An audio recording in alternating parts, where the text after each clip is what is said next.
This is what happens after merging these two enemies. The main differences between these enemies are their graphics, attacks, and movements.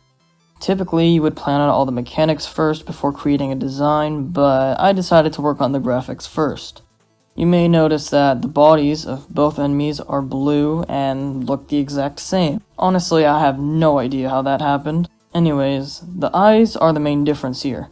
You will notice that while both enemies have a portion of their circular eye filled in with black, their inner eye is either connected or not. So I decided that the hybrid enemy instead will have 3 eyes, one to mimic the look of the sword enemy and one resembling the cannonball enemy. I wasn't sure how to combine both looks into one eye, so I decided to be original and give the eye a more narrowed look.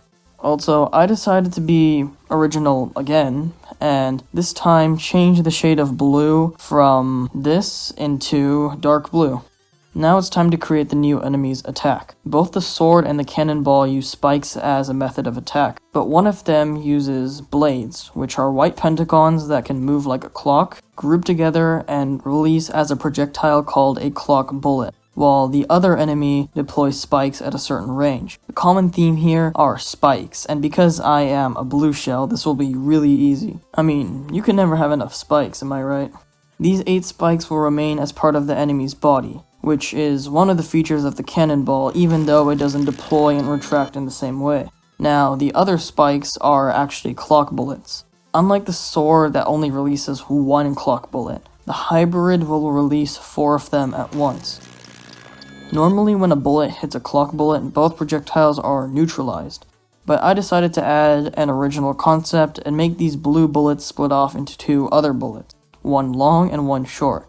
If you manage to stay alive long enough, you'll notice that the longer blue bullet is faster and the other shorter bullet is slower. However, I was not prepared for how difficult the movement of the fusion enemy would be. You see, the sword tracks a player around the map with non-linear movement, while the cannonball follows a linear trajectory. My idea was to have the enemy follow the player around like the sword, but whenever the enemy was hit by at least 4 bullets, it would start behaving similar to the cannonball, which moves backwards in a linear trajectory and dies upon the collision of a wall. However, no matter what I did, the movement always seemed unnatural and out of place, so I gave up.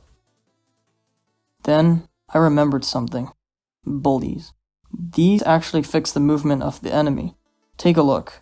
When the player's projectiles hit the bully, it became stunned for a few seconds. Then, when the player hit it with enough projectiles, it fell into the lava below. You know, this is great inspiration for my game. Because what if we could do this in a 2D environment? By using player projectiles to stun the enemy, then shooting it until it entered a cannonball state, which perpetually moves backward until it dies. I fixed the issue that was bugging me for so long. So remember, bullying fixes all your problems. With that being said, if you liked the video, then knock your cursor onto the next one.